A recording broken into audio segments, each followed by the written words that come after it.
Bom dia, pessoal. Aqui professor Elton em mais uma cápsula diária de história. Hoje, quarta-feira, 2 de setembro de 2020. Hoje, dia do repórter fotográfico e cinematográfico. Dia do florista. Dia da fundação do Museu de Arte Contemporânea de Niterói, no Rio de Janeiro. Também dia do metodismo no Rio de Janeiro. E dia nacional da Kombi. Na história, em 1666, teve início o Grande Incêndio de Londres. O incêndio começou na padaria de Thomas Farrier, ou Farrier, de acordo com a pronúncia, em Pudding Lane, pouco depois da meia-noite do dia 2 de setembro, um domingo, e se espalhou rapidamente para o oeste de Londres. O fogo destruiu a parte medieval da cidade, mas não chegou a ameaçar o bairro aristocrático de Westminster, nem o palácio de Charles II, nem a maioria dos bairros suburbanos. Mesmo assim, foram queimadas cerca de 13.200 casas, 87 igrejas e a icônica Catedral de St. Paul, ou Catedral de São Paulo, e a maior parte dos edifícios do governo da cidade. O número de mortos é desconhecido, por conta da dificuldade de se obter os registros das mortes das pessoas pobres e de classe média que teriam morrido no incêndio. Naquela época, Londres contava com uma população de cerca de 80 mil pessoas.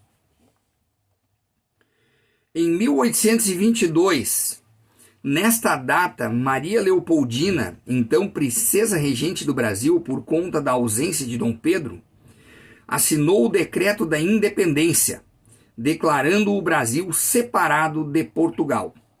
Ela usou seus atributos de chefe interina do governo para fazer uma reunião com o Conselho de Estado, ocasião em que o documento foi assinado. Os brasileiros já estavam esperando que Dom Pedro retornasse para Portugal, o que rebaixaria o país ao status de uma simples colônia, ao invés de ser um Reino Unido ao de Portugal. Havia temores de que uma guerra civil separasse a província de São Paulo do resto do Brasil. Nesse cenário conturbado, Dom Pedro então entregou o poder a Dona Leopoldina, no dia 13 de agosto de 1822, nomeando-a chefe do Conselho de Estado e princesa regente interina do Brasil. Dom Pedro então partiu para tentar acabar com esse conflito em São Paulo. Por conta das notícias que estavam vindo de Portugal, Dona Leopoldina não teve tempo de esperar pelo marido e precisou tomar uma decisão, na qual foi aconselhada por José Bonifácio de Andrade Silva. Após a assinatura do decreto, ela enviou uma carta a Dom Pedro para que ele proclamasse a independência do Brasil.